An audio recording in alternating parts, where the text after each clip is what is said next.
Assalamualaikum warahmatullahi wabarakatuh. Baiklah, di sini saya akan menjelaskan mekanisme atau urutan dari sistem pencernaan makanan. 1. Mulut. 2. Kerongkongan. 3. Lambung. 4. Usus halus. 5. Usus besar. Dan 6. Anus. Untuk dapat mengetahui mekanisme atau urutan dari sistem pencernaan makanan, dapat kita lihat pada animasi berikut ini. Adapun proses pencernaan dalam tubuh manusia. Sistem pencernaan dimulai di dalam mulut. Di dalam mulut inilah makanan diubah dengan bantuan gigi. Gigi berfungsi mengunyah atau menghaluskan makanan. Kemudian lidah berfungsi untuk membasahi makanan. Lidah juga berguna menghasilkan enzim yang berfungsi melunakkan makanan. Selain itu, lidah juga berfungsi mendorong makanan masuk ke dalam kerongkongan.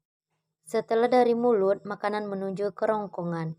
Kerongkongan adalah suatu saluran berbentuk seperti tabung sepanjang 20 cm yang menghubungkan antara rongga mulut dengan lambung. Di dalam kerongkongan terjadi gerakan peristaltik. Gerakan peristaltik yaitu gerakan meremas-remas yang dilakukan oleh kerongkongan untuk membuat makanan terdorong masuk ke dalam lambung.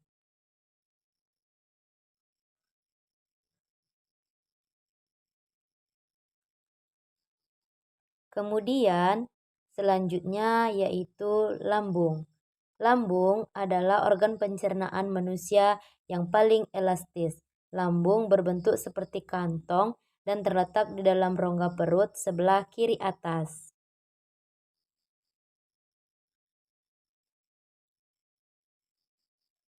Di dalam lambung, makanan mengalami pencernaan secara mekanis dan kimiawi. Pencernaan mekanis dilakukan oleh dinding atau otot lambung yang meremas dan mengaduk makanan. Sedangkan pencernaan kimiawi dilakukan oleh getah lambung yang dihasilkan oleh kelenjar getah lambung. Pada getah lambung mengandung 3 enzim, yaitu enzim pepsin, enzim renin, dan asam kloridina. Pada enzim pepsin berfungsi untuk memecah protein menjadi pepton. Pada enzim renin berfungsi untuk mengendapkan susu menjadi kafein. Asam klorida atau HCl berfungsi untuk mengasamkan makanan dan membunuh kuman yang masuk bersama makanan. Selanjutnya, makanan dicerna di usus halus.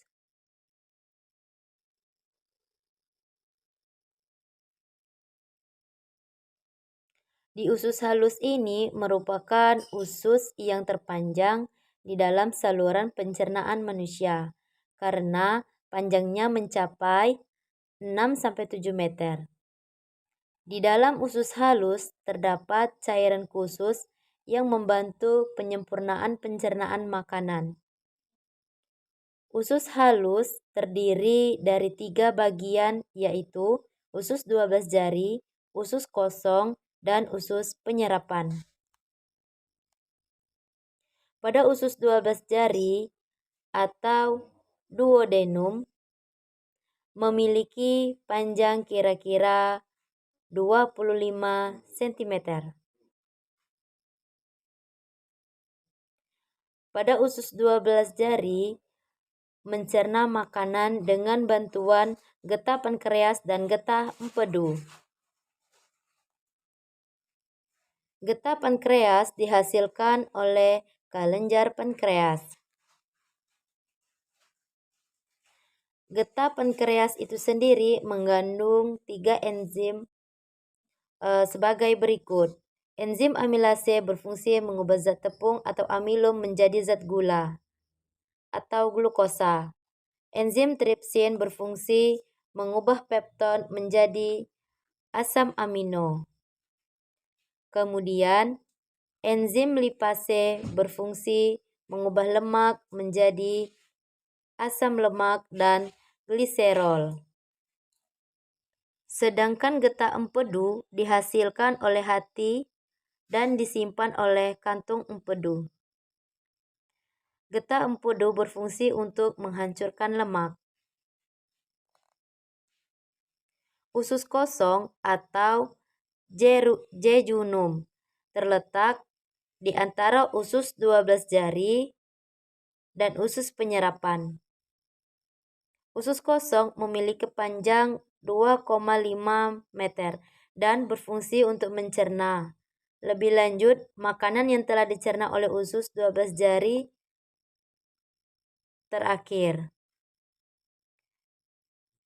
Usus penyerapan yang merupakan tempat penyerapan sari-sari makanan. Di seluruh permukaan dindingnya terdapat ujung-ujung pembuluh darah yang menyerap sari makanan. Kemudian sari makanan diedarkan melalui aliran darah ke seluruh bagian tubuh. Habis itu, sisa makanan yang dicerna masih berlanjut di usus besar.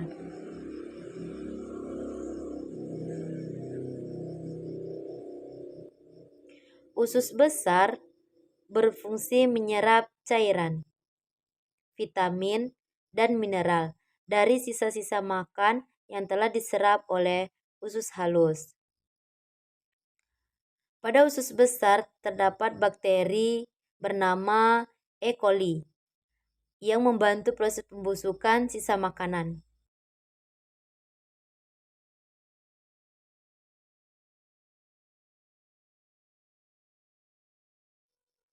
Proses pembusukan sisa makanan akan menghasilkan kotoran atau feses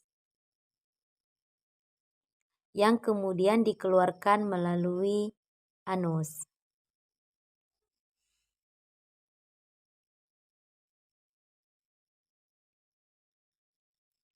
Organ terakhir yang bernama rektum adalah ujung muara dari usus besar yang berfungsi sebagai tempat penyimpanan feses sementara.